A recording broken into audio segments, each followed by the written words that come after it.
Hey guys, today I've got 5 tips for you which are going to help you keep your email list GDPR compliant. Now this applies to just about anybody that I work with, no matter what industry you're working in. If you've got any comments, please leave them in the comment section. I'll try and get back to everyone. If you've got any questions about GDPR, leave them in the comment section. I'm very, very happy to talk about it. So basically, these 5 tips are going to help you keep your email lists GDPR compliant. So tip number 1, this is positive opt-in. Now this appears underneath your form where you've got your submit function, but it appears underneath the place where people enter their email address, and you have a little message saying if you check this box you will be subscribing to our emailing list and you accept our terms and conditions. So for example, when you've got that in place, people have to make the conscious choice to actually click that box, check it, and then they accept your terms and conditions and accept you subscribing them. You cannot have it pre-ticked. It is something which they have to make the positive choice of actually ticking that in order to go through to the next step, because that shows that they have interacted with it. They have made the decision to actively click that box and to go through to the next stage, which means that they are subscribing to your email, and there's no sort of hidden agenda there. They've not been automatically subscribed to an email list without knowing it. So this is really, really vital that you've got to have that in place. Tip number 2, you shouldn't be bundling your email consent in with your terms and conditions for your website or with your cookie notice. Now I've noticed there's quite a few companies that have done this. It's not good practice, because what that's doing is whenever anyone uses a website, they are invited to treat, and that is to look at the look at the website, and you get these cookie notices and the terms and conditions, and these are the terms and conditions and cookie notices, and these are basically you accepting the terms and conditions of utilizing and using that website. And it shouldn't be part of the terms and conditions of a website. If in terms of subscribing to an email list, that's not the way things work, because what that's regarded as in law is an unreasonable contract, because people do not have the chance to actually always look at the terms and conditions and look at the contract involved. So if you're pulling people into what's regarded as an unreasonable contract, it can have a really, really bad effect on you, and you can get sued for it. 3, you have to make unsubscribing really, really easy for people. Now the most annoying thing in the world is being signed up for an email list, especially without your consent, and not being able to unsubscribe from it, because your inbox is going to be full of spam, marketing jargon, you know what. It's absolute chaos. So what you got to do is you got to make it really easy for people to unsubscribe. Now you can basically make it so that when you hit the unsubscribe function, it will automatically unsubscribe the email. That's the best way to do it. But you must not, under any circumstances, have more than 2 pages on your website dedicated to this. So you shouldn't have to go through a complicated process. That's no login processes. You don't want to make it complicated, and you don't want to basically force any rules on them. For example, payment rules, like you have to pay to unsubscribe to the email list, because that is called hostage taking, and it is not good. And you can end up being sued for it. So basically you need a very, very easy unsubscribe process where people can just click the button, they'll be unsubscribed. Even if you can't set it up that way, and you've just got a page where people can write their email in and hit the unsubscribe button, boom, it's done. You don't need a checkbox for the unsubscribe feature. In fact, if you do have a checkbox, that is making it more difficult to unsubscribe, so you need to just dispense with that completely.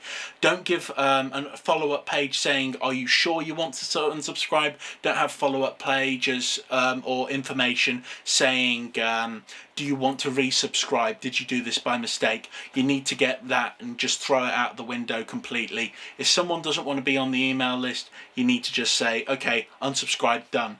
And the value of doing this as well is absolutely immeasurable, because the fact of the matter is you don't want people on your email list that you're emailing out to who are not basically reading your emails, who are not interested in your content. You don't want that. You only want your emails to reach people who are interested in your content. That way you'll get higher open rates, everything will be better, and your life will be a lot easier. And if you are paying, dependent on the amount of people on your emailing list, and you've got a really big emailing list, you do not want to be paying for people who do not want to receive your emails. So that's a sensible thing to do, as well as legally what is required of you. 4, you need to keep evidence of the opt-ins. Now this is absolutely vital if it comes down to people contacting like the ICO in England who may come down on you as like a ton of bricks. Now if you're keeping evidence of the people who have opted into your emails, you haven't bought the emailing lists from other places, it's clear that somebody has signed this email up, and it might not have been the person who's actually receiving the emails, so somebody else might have signed them up for the content, but at least you've been following the basic practices, which when ICO actually looks through what you've been doing, if you're towing the line and you're following the guidelines set out in GDPR, you're not going to be in trouble. But if you haven't been doing that, well, you could have just pulled their email from anywhere on the internet, you know, and that is a really, really big problem, and that can end you in some serious hot water. So it's always best to keep an evidence of the fact that, say, somebody, Gorgonzola at chamwarus.com has signed up to, that's not a real email address by the way, has signed up to my emailing list on this date. Because even if the person hasn't done it, you've still got evidence that somebody signed up using that email on that date, so you can say, yep, I'm really sorry, we didn't realize this, because anybody can enter the information in this way. And the thing is, this is not GDPR and email subscriptions and all this stuff. It's not a science that basically it's going to make sure that everything's going to work out 100% of the time. People still get added to email lists, these things happen, and this is something which ICO will accept if you're following and adhering to the other terms and conditions within GDPR. If it's easy for people to unsubscribe, they'll just say, well, you can just unsubscribe, just hit that little button at the bottom, the email problem solved, and no harm done.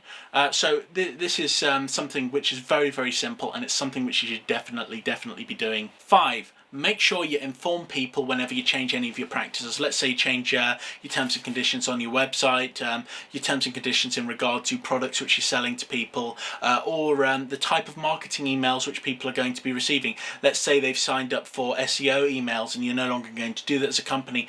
You want to do telesales marketing emails as well, and you've been very specific about the type of emails which you're going to be putting out. So what you've got to do is you've basically got to give people a chance to unsubscribe from the emails which are going out, because they didn't sign up for the new emails which you're going to be sending out to them. So it's very good to review your practices occasionally.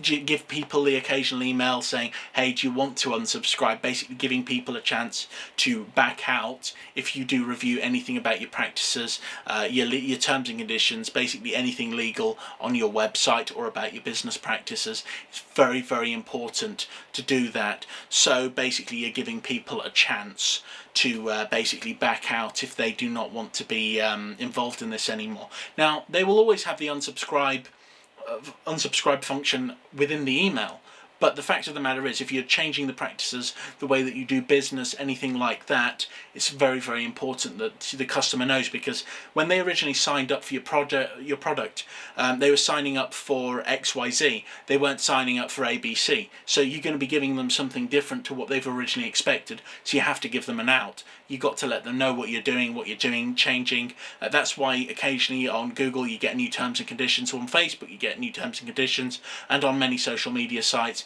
you get new terms and conditions offered to you. It's so that you can accept these new terms and conditions. And if you're changing anything like that about your website or about your business, it's very important that people actually change that. They have the ability to back out and say, no, I'm no longer interested, or to just ignore the email, continue receiving the emails, whatever. At least you've given them a chance, and that is a very respectable practice in regard to GDPR. Anyway, I hope these have been really helpful for you. If you've got any questions, please leave them in the comment section.